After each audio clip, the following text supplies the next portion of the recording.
السلام علیکم ورحمۃ اللہ وبرکاتہ۔ الحمدللہ رب العالمین الرحمن الرحیم مالک یوم الدین ایاک نعبد و ایاک نستعین۔ حضرات و سامعین ناظرین، اللہ رب العالمین نے قرآن کے اندر ارشاد فرمایا، اطیعوا اللہ و اطیعوا الرسول، اے ایمان والو تم اللہ اور اس کے رسول کی اطاعت کرو۔ اللہ اس کے رسول کی اطاعت کیا ہے کہ جس کام کے کرنے کا وہ حکم دیتے ہیں اس کام کو کرنا چاہیے، اور جس سے وہ منع کرتے ہیں اس کام سے رک جانا چاہیے۔ نبی رحمت صلی اللہ علیہ وآلہ وسلم نے اپنی امت کی رہنمائی فرمائی، ہر صورت میں ہر معاملات میں اپنی امت کو بہتر طریقے سے عمل کرنے کے حوالے سے کہا، یعنی جو کام امت کے لیے سب سے اچھا تھا اس کام کو کرنے کا کہا، اور جو کام امت کے لیے بہتر نہیں تھا اس کام سے منع فرمایا۔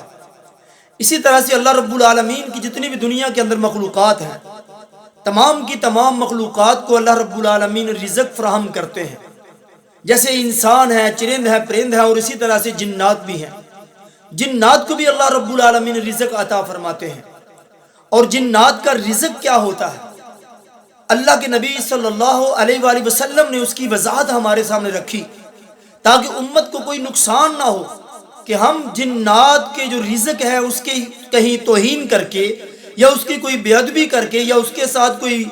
برا سلوک کر کے ان کی خوراک کے ساتھ ایسا نہ ہو کہ ہم ان کو نقصان پہنچا دیں۔ نبی رحمت صلی اللہ علیہ وآلہ وسلم فرماتے ہیں کہ انسان کا بچا ہوا کھانا اور ان میں سے بالخصوص ہڈیاں جو ہوتی ہیں، گوشت جو ہوتا ہے، اور وہ ہڈیاں اور جو گوبر ہے، یہ جو جنات کی خوراک ہوتی ہے، جنات کی یہ خوراک ہے۔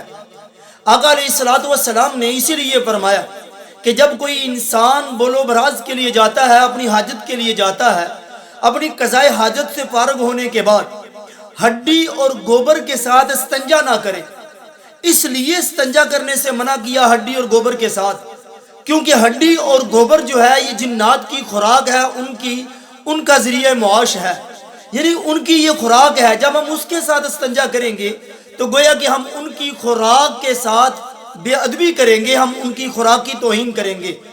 جیسے انسان کا کھانا ہوتا ہے، اس کھانے کے ساتھ کوئی انسان استنجا یا اس کی بے ادبی نہیں کر سکتا، بلکہ یہاں تک ہوتا ہے کہ اگر ہماری خوراک روٹی اور اس کا نوالا وغیرہ اگر زمین پہ پڑا ہو، ہم اس کو اٹھا کر کسی صاف جگہ پر رکھ دیتے ہیں،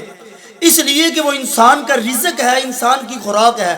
تو ہم اس کی توہین جو ہے وہ برداشت نہیں کرتے۔ اسی طرح سے جنات کی خوراک جو ہے وہ ہڈیاں اور گوبر ہے، اور اسی لیے اللہ کے نبی صلی اللہ علیہ وسلم نے اس کے بارے میں فرمایا کہ تم اس کے ساتھ کبھی بھی استنجا نہ فرماؤ، اس لیے کہ جب ہم اس سے استنجا کریں گے تو جنات کی جو خوراک ہے اس کے ساتھ ہم نے اس طرح کا عمل کیا، تو اس بنا پر جنات کی خوراک کو جب ایسا کریں گے تو ان کو اس بات پہ غصہ آئے گا۔ تو اس لیے جنات کی خوراک کیا ہے،